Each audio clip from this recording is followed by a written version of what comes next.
Huwag na tayo magbulaan dito. I'm saying this without excuses. No apologies, no nothing. You like to hear it? Fine. If you don't, so be it. That's the truth. Huwag tayong alam ninyo yan.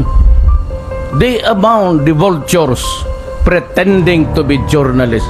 Ang problema dito, every son of a who claims to be a journalist makes money out of it, milking money, extorting money from the people, and he is killed and is glorified because he's journalist. There's always a paid hack. It's not only in other professions. Police, do not ever think that you are in a field of purity. Tapos magsalita kayo din Islami for what? God. You must be joking. You must be joking. If worse comes to worse, then we'll have just to expose each other. If that is the threat, sinabi ko na sa hoy mga I can lose the presidency. My life, honor, just do not with me. Huwag ninyo akong takot. Boycott kayo. Di mag-boycott kayo. Sa unang bahagi ng ating video ay tinalakay natin ang makapangyarihang sandata na ginagamit sa politika at kasaysayan nito.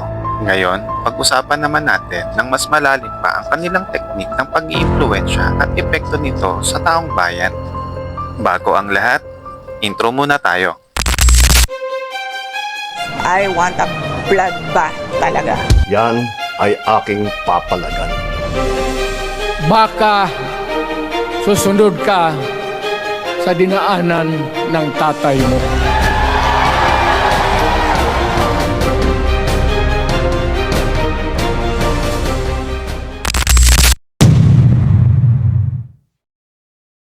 Ang media machinery ngayon, hindi lang sa news. Kasama na rin dito ang soft power, gaya ng content creators, professors, vloggers, artists, students, political analysts, lawyers, at marami pang iba.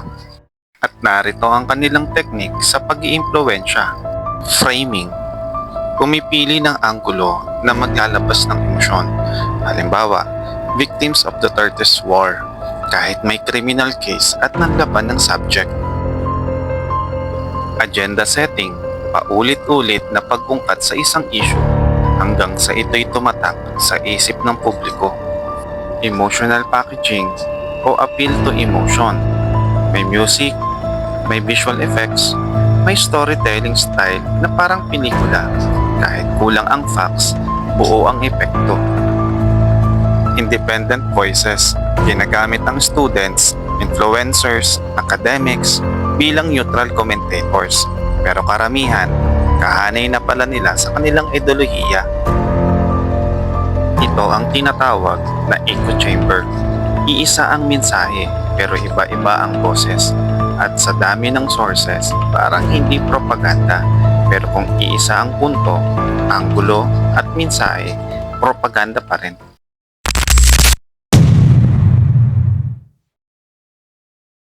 Ang tanong, anong epekto nito sa ating mga ordinaryong Pilipino? Kalituhan. Ang dami ng version ng katotohanan.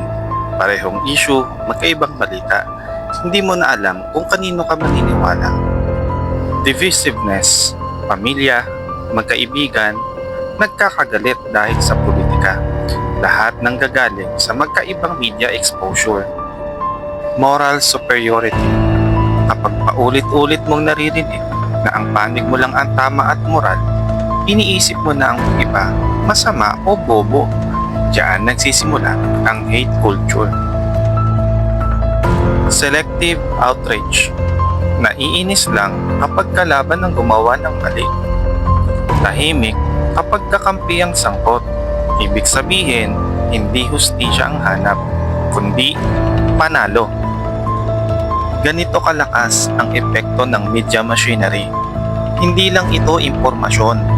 Ito'y panlilito, panlilinlang, at minsan pagkawasak ng tiwala sa isa't isa na humahantong pa sa pagkawatak-watak ng mga Pilipino.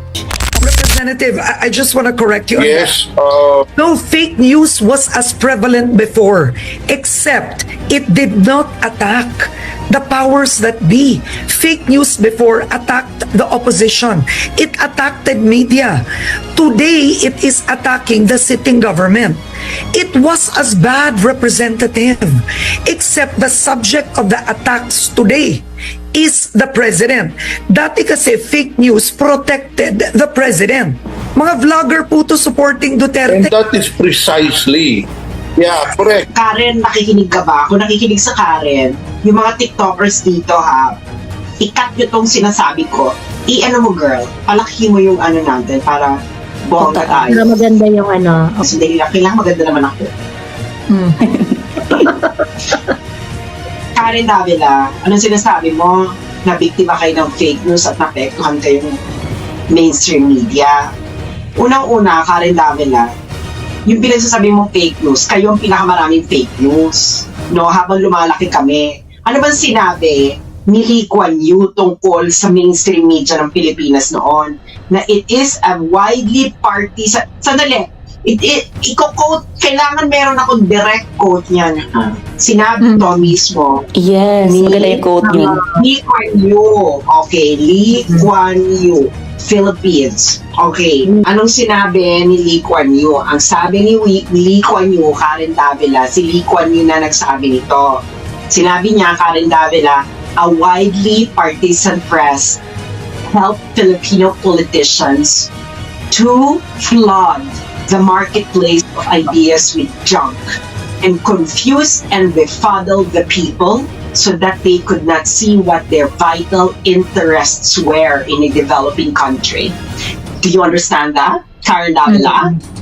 So, si Lee Kuan Yew na mismo ang nagsabi na kayo ang may kasalanan kung bakit nagkaletse-letse ang Pilipinas.